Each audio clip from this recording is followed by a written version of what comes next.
की शुरुआत होती है और यार हमें हमारे डॉक्टर साहब यानी वोल्टन साहब को दिखाया जाता है जो फैंग से कह रहे होते हैं कि फैंग मैंने तुम्हें एक काम दिया था, क्या तुमने वो काम कर लिया? हमें यार फैंग को दिखाया जाता है जो एकदम शांति से खड़ी होती है, वो कुछ नहीं बोलती है, वो कुछ सोच रही होती है और अंदर अंदर डर रही होती है। हमारे वोल्टन साहब भी कहते हैं कि क्या हुआ फैंग, तुम कुछ बोल क्यों नहीं रही? क्या मेरे चेहरे पे कुछ लगा हुआ है, कोई दाग लगा हुआ है? तुम मुझे बता सकती हो, प्लीज बताओ कि तुम कुछ बोल क्यों नहीं? फैंग कहती है कि वोल्टन शायद तक तुम्हें ये फाइल नहीं पढ़नी चाहिए, पर इसमें तुम्हारी भी भलाई है कि तुम्हें शायद तक ये फाइल पढ़ लेनी चाहिए।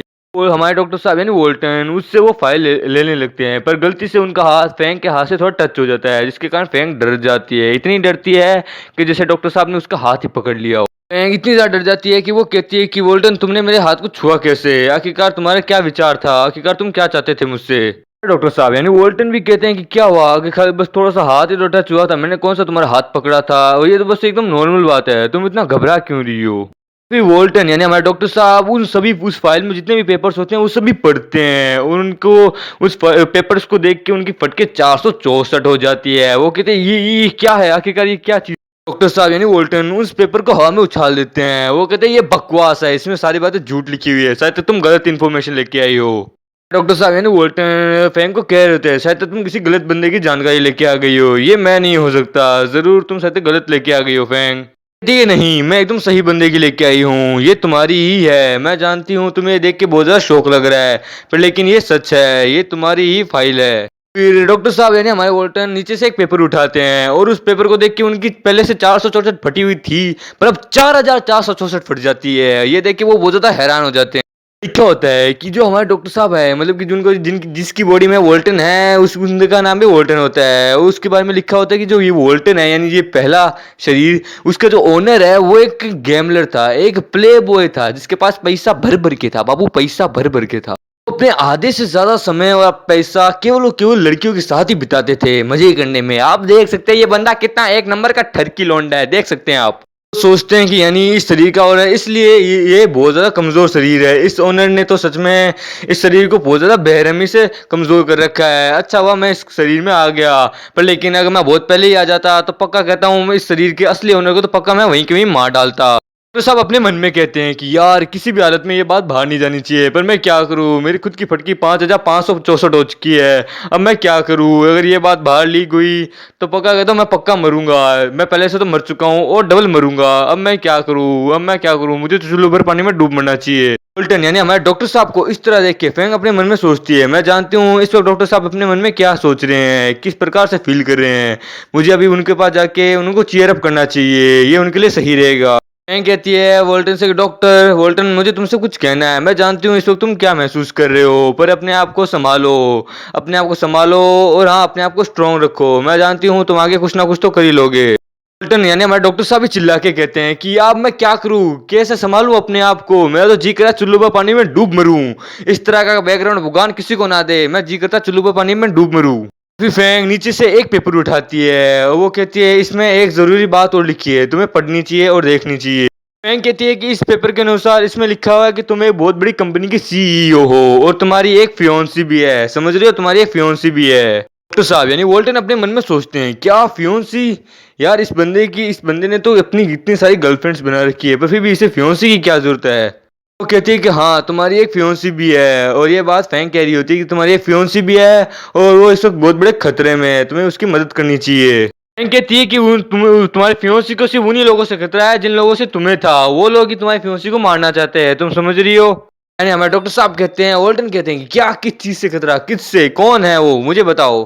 फैंग अपने मन में सोचती है कि मेरे अंकल डॉक्टर वू ने सही कहा था कि वो वोल्टन भले ही दिखने में चाहे कैसा भी क्यों ना हो, उसका बिहेवियर चाहे कैसा भी क्यों ना हो, पर लेकिन बंदा दिल का बहुत ज्यादा अच्छा है, और आज मैं खुद खुद हूबहू देख भी रही हूँ। फिर वॉल्टन भी अपने मन में सोचता है कि मुझे उस लड़की को बचाना होगा, मुझे इस बॉडी के असली ओनर की फियोंसी को बचाना होगा किसी भी हालत में, पर उसके लिए मुझे मदद चाहिए होगी। मैं इसके बारे में फैंग से बात करता हूँ, क्या पता ये मेरी मदद कर दे। वॉल्टन फैंग से कहता है कि फैंग क्या तुम मेरी मदद करोगी प्लीज, इसके बदले में मैं तुम्हारे लिए कुछ भी करने के लिए तैयार हूँ, प्लीज क्या तुम मेरी मदद करोगी? फैंग अपने मन में सोचती है क्या इस जैसे बंदे को मुझ जैसे की मदद चाहिए, पर आखिरकार इससे मेरी मदद क्यों चाहिए, मैं कुछ समझ नहीं पा रही। फैंग अपने मुंह के ऊपर एक स्माइल देती है जिसे देख के वोल्टन को समझ नहीं पाता, वो होता है क्या तुम मेरी मदद करोगी हाँ या ना? फैंग भी कहती है ठीक है चलो मैं तुम्हारी मदद करने के लिए तैयार हूँ, पर उसके बदले मुझे क्या मिलेगा? हैं, क्या तुम मुझे बता सकते हो उसके बदले मुझे क्या मिलेगा? वॉल्टन कहता है कि ठीक है चलो तुम्हें मदद करने के लिए तैयार हो, पर बदले में ठीक है तुम जो मांगोगी मैं तुम्हारे देने के लिए तैयार हूँ, कुछ भी। फैम भी कहती है ठीक है चलो ये डील रही, हम दोनों एक दूसरे की मदद करेंगे, उसके बाद काम होने के बाद तुम मुझे मेरा रिवॉर्ड दे देना। वॉल्टन फैंक को अपने गले से लगा लेता है और जोर से नीचे पटक देता है। फिर फैंक कहती है कि तुम आखिरकार क्या करने की कोशिश कर रहे हो? कहीं तुम मुझे सेड्यूस तो करने की कोशिश नहीं करे? अगर तुम ऐसा करे हो तो मैं अभी अभी पुलिस को। उसे कहता है कि अपना मुंह बंद रखो, कोई यहाँ आ रहा है, उसने हमारे पे गोलियां से फायर किया है, इसलिए अपना ध्यान रखो। वोल्टन और फैंग दोनों एक खिड़की के पास जाके नीचे जाके छुप जाते हैं। फैंग कहती है आखिरकार ये हो क्या रहा है? वोल्टन कहता है कि नहीं मुझे नहीं पता। वोल्टन कहता है फैंग से कि फैंग कहीं इसमें सब कुछ तुम्हारे फादर का तो हाथ नहीं? कहीं तुमने उन्हें कुछ उल्टी सीधी पट्टी तो नहीं बना दी है? कहीं तुमने उन्हें ये तो नहीं कह दिया कि ये किडनैपर है जो मुझे ब्लैकमेल कर रहा है? फिर फैंग कहती है कि अपना मुंह का ढक्कन बंद रखो, कुछ भी बोलने से पहले 100 बार सोच लो, खासकर मेरे फादर के बारे में जो जो इस वक्त स्वर्गवासी हैं। फैंग कहती है कि ये लोग आखिरकार हो कौन सकते हैं जो हम पे फायरिंग कर रहे हैं? क्या तुम्हें क्या लगता है कौन हो सकता है? तुम सोच के बता सकते हो? वॉल्टन कहता है मेरे ख्याल से ये शायद तुम्हारे आशिक के गुंडे होंगे जो तुम्हें और मुझे यहाँ मारने आए होंगे। तुम एक काम करो, तुम उसे वापस अपना बॉयफ्रेंड बना लो, पर उससे पहले एक काम करो, तुम जल्द से जल्द पुलिस। फिर फैंग कहती है कि मुझे इस तरह हुक्म देना बंद करो, तुम मेरे कोई बॉयफ्रेंड नहीं हो जो तुम मुझे हुक्म दे रहे हो। और हाँ, ये बिछड़ा हुआ है बॉयफ्रेंड, इसका क्या मतलब है? अपना ऑर्डर अपने पास ही रखो। खिड़की के बाहर एक बंदा होता है जो फैंक के ऊपर अपनी गन पॉइंट कर लेता है। वो कहता है शांति से अपना फोन मुझे दे दे, नहीं तो इसके अंदर जितनी भी गोलियां वो सारी तेरे भेजे में घोप दूंगा। फिर दरवाजे से दो बंदे और आ रहे होते हैं। वो कहते हैं कि चलो बच्ची शांति से अपना फोन हमें दे दो और वहां पे बैठी रहो, नहीं तो हमारे लिए ये जरूरी नहीं होगा कि हम सिर्फ एक बंदे को मारे, हम दोनों को भी मार सकते हैं। तो उनमें से एक बंदा कहता है वैसे हमारे बॉस ने सिर्फ हमें एक बंदे को मारने का पैसा दिया है, पर चलो हम रिवॉर्ड के लिए दो बंदों को मार देंगे, by one get one free.